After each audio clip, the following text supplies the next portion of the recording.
Bismillahirrahmanirrahim. Assalamualaikum warahmatullahi wabarakatuh. Selamat siang dan salam sejahtera buat kita semua. Minggu lalu kita telah mempelajari materi tentang mewaspadai ancaman terhadap kedudukan negara kesatuan Republik Indonesia.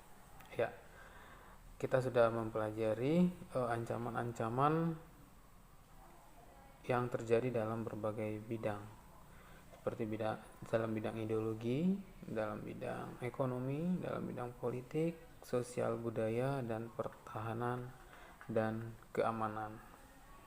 Ya, untuk minggu ini materi kita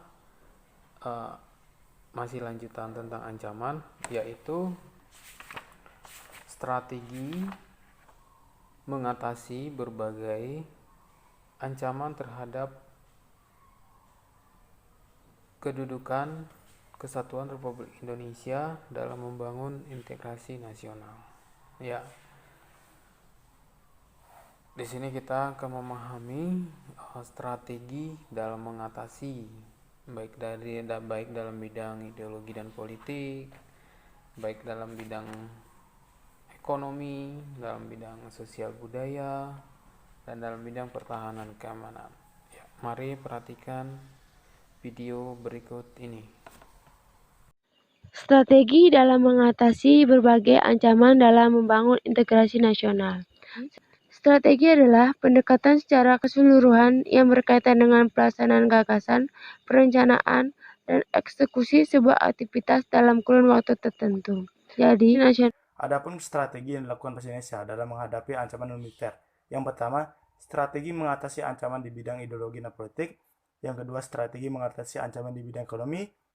Dan yang ketiga, strategi mengatasi ancaman di bidang sosial budaya. Strategi mengatasi ancaman di bidang ideologi dan politik. Nah, strategi yang dapat dilakukan dalam mengatasi hal tersebut. Yang pertama, mengembangkan demokrasi politik. Yang kedua, mengaktifkan masyarakat sipil dalam arena politik.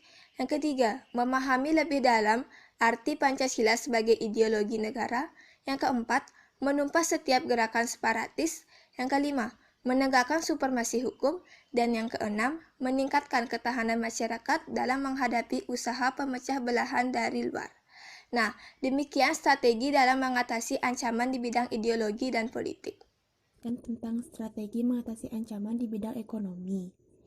Mulai abad kedua, keberadaan lembaga-lembaga ekonomi dunia seperti IMF, Bank Dunia, dan WTO belum sepenuhnya memihak kepentingan negara-negara berkembang. Sistem ekonomi kerakyatan merupakan senjata ampuh untuk melumpuhkan ancaman di bidang ekonomi. Untuk mewujudkan hal tersebut, yang juga merupakan program kerja dari Presiden Joko Widodo dan Wakil Presiden Yusuf Kala seperti yang pertama, sistem ekonomi dikembangkan untuk memperkuat produksi domestik untuk pasar dalam negeri. Yang kedua, pertanian dijadikan prioritas utama. Yang ketiga, industri-industri haruslah menggunakan bahan baku dari dalam negeri. Yang keempat, diadakan perekonomian yang berorientasi pada kesejahteraan rakyat. Dan yang kelima, tidak bergantung pada badan-badan multilateral. Dan yang keenam, mempererat kerjasama dengan sesama negara berkembang. Sampaikan strategi mengatasi ancaman di bidang sosial budaya. Sebelum kita lanjut, perlu kalian pun strategi untuk mengatasi ancaman di bidang sosial budaya. Yang pertama, berpegang teguh pada ideologi Pancasila. Yang kedua, selektif terhadap budaya yang masuk ke Indonesia. Yang ketiga, meningkatkan persatuan dan kesatuan melalui perkembangan tradisi. Yang keempat, memelihara keselarasan, keseimbangan fundamental, yaitu keseimbangan manusia dengan alam, manusia dengan Tuhan, dan manusia dengan masyarakat. Nah, itulah strategi mengatasi ancaman di bidang sosial budaya. Menjelaskan tentang strategi dalam mengatasi ancaman militer. Adapun strategi yang dilakukan. Yang pertama, strategi penangkalan. Dalam strategi ini diupayakan untuk membangun kekuatan terlebih dahulu, kemudian mengembangkan kemampuan yang dimiliki dengan sarana prasarana yang tersedia. Langkah terakhir ialah menggelar kekuatan. Strategi yang kedua ialah penindakan. Dalam fase ini, langkah peperangan mulai ditempuh untuk menghancurkan musuh di wilayahnya. Kemudian menghancurkan musuh sebelum dan saat masuk wilayah zona ekonomi eksklusif Indonesia. Jika musuh terlanjur masuk ke Indonesia, maka dilakukan upaya